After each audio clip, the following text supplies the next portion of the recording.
চলেন guys সিফাতকে phone দিয়ে ডাকা যাক।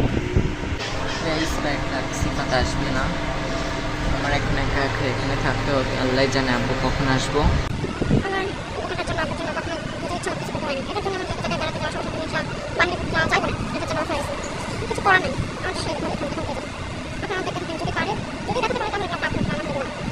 গাইস দেখেন বাহির দিয়ে জামাই ঘোরাঘুরি করতেছে, অথচ আমি এখানে বসে আছি, একবার আমার সাথে দেখাও করতে আসলো। অথচ তাদের রিলেশনের মূল রিজন ছিলাম আমি।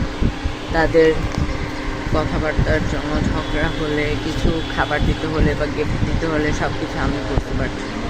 এখন আমাকে কেউ দাম দেয় না। আচ্ছা যাই হোক, তারা সুখী থাকুক, ভালো থাকুক, বেস্ট অফ লাক।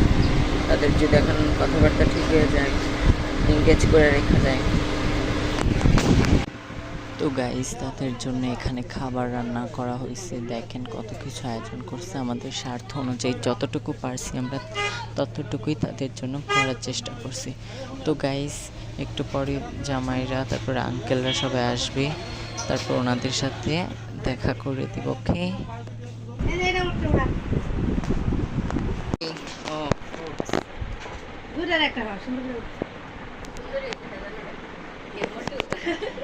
তো গাইস এখানে আমাদের বাসার কিছু আঙ্কেল আন্টিদের খেতে দিয়েছে আম্মু। দেন হচ্ছে এইদিকে আমি লুকিয়ে একটু ক্লিক নেওয়ার চেষ্টা করছি, অনেক লজ্জা লাগতেছিল, তারপর যতটুকু পারছি ততটুকু নিচ্ছি। দেখেন আমি কী করতেছিলাম।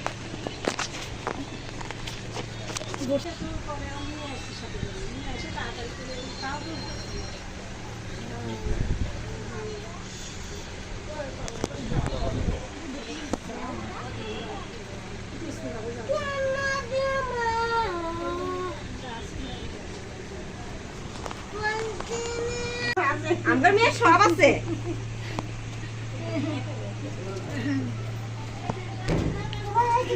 মেয়ে আমগর পোলাও আমগর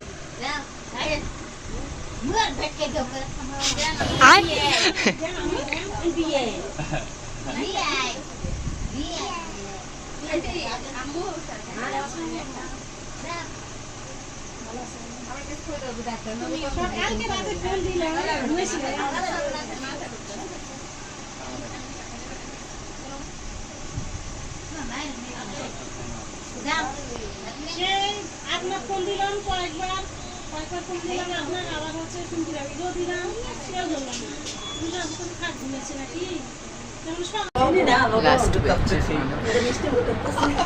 আমরা যখন আসলেন না খাইলে দেখতে দেখতে বইয়া দেখতে